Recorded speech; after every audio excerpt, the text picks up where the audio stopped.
Mary Poppins. Depuis que j'ai vu le second volet de ses aventures au cinéma et que je me suis rematé le premier film que je n'avais pas vu depuis mon enfance, j'arrête pas de me dire qu'il y a quelque chose d'intéressant dans ces classiques Disney.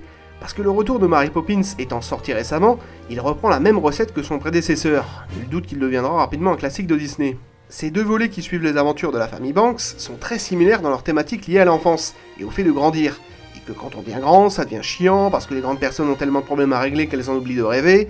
Grosso modo la même thématique qu'on retrouve dans Peter Pan quoi. Ces deux métrages sont avant tout là pour nous faire rêver, pour garder cette âme d'enfant qu'on perd peu à peu en grandissant. C'est tout le principe des films Disney d'ailleurs, il s'agit avant tout de créer de la magie afin de transporter le spectateur dans un univers émotionnel. Je dois dire que le studio Disney excelle dans ce genre de choses, et Mary Poppins ne fait pas exception à la règle. Parce que ce que je voulais dire en faisant cette vidéo, c'est que l'univers de Mary Poppins rappelle énormément les vieux Disney. Tu sais bien, tous ces Disney où il y avait une chanson tous les quarts d'heure avec un générique de 3 secondes et juste avant le prince faisant un bisou à la princesse pour la sauver. Et c'est mignon, et c'est chiant, et gnan gnan gnan. J'ai rien dit moi. Et gnan gnan gnan.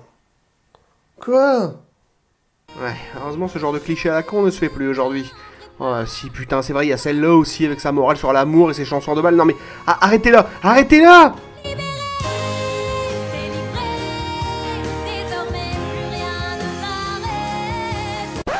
Non, bon, c'est bon, stop, ta gueule. J'en étais où déjà? Ah ouais.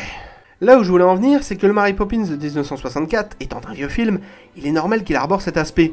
Mais ce qui est intéressant, c'est que ce second opus est identique au premier, à tous les niveaux en fait. C'est un peu le genre de film qu'on ne fait plus, et voir en 2018 de si belles images, de si beaux effets avec une ambiance de vieux film, eh ben je trouve que c'est un putain de charme en fait. C'est comme faire un remake d'un film de Chaplin en gardant le noir et blanc et le muet. En tout cas, c'est l'impression que j'ai eue.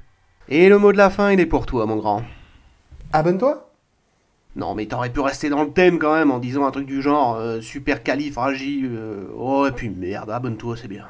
Supercalifragilisticexpialidocious. C'est vrai que ce mot trop long est parfaitement atroce, mais faut le dire et vous serez à la page et plus précoce.